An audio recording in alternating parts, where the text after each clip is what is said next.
جی السلام علیکم، بسم اللہ الرحمن الرحیم۔ جناب، میں یہ اپنے دوستوں بھائیوں کو اور خصوصاً خواتین ماؤں بہنوں سے یہ درخواست کرنا چاہتا ہوں، اپنی ساس کے اوپر نند کے اوپر اتنا ظلم کیجیے گا جتنا خود برداشت کر سکو۔ کل قیامت کے دن ہر ایک چیز کا حساب لیا جائے گا، اور اتنا حساب لیا جائے گا کہ اگر بغیر سنگ والی بکری کو سنگ والی نے مارا ہوگا تو بغیر سنگ والی بکری کو سنگ دیے جائیں گے اور اس سے کہا جائے گا کہ اپنا بدلہ لو۔ اس لیے اپنی زندگی کے اندر، اپنے گھروں کے اندر پیار محبت سے رہنے والی بات کرنی چاہیے، جس سے یہ ہوگا ہماری اپنی زندگی جو ہے وہ جنت جیسی گلزار بن جائے گی۔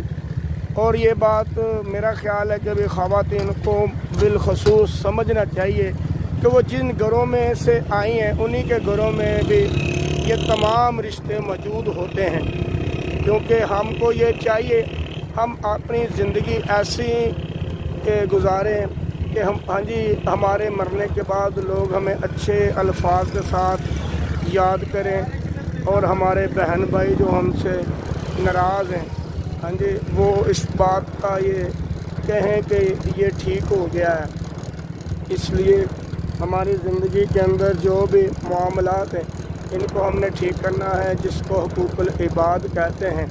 حقوق العباد، بہت سارے لوگ یہ کہتے ہیں کہ جو حقوق العباد کی جو معافی نہیں ہوگی، دیکھیں میری بات سنیں، اللہ پاک جس کو چاہے گا معاف کر دے گا، یہ بات نہیں ہے۔ اللہ رب العالمین ایک شخص کو اٹھائیں گے کہ بلائیں گے اور کہیں گے کہ تم نے اس کا بدلہ دینا ہے، اور تم نے لینا ہے۔ لینے والے سے اللہ پاک فرمائے گا، جس کا مفہوم بنتا یوں ہے کہ اے میرے بندے، اس کا بدلہ اس کے بدلے میں تمہیں وہ محل جنت میں مل جائے گا، تم اس کو معاف کر دو۔ تو اللہ پاک جس پر رحمت کریں گے وہ اللہ اس کو معاف کر دے گا، جنت عطا کرے گا۔ اللہ ہمارا سب کا خاتمہ ایمان پر کرے۔ سب سے امپورٹنٹ جو چیز ہے وہ ایمان ہے۔ اشہد ان لا الہ الا اللہ و اشہد ان محمد عبدہ و رسولہ۔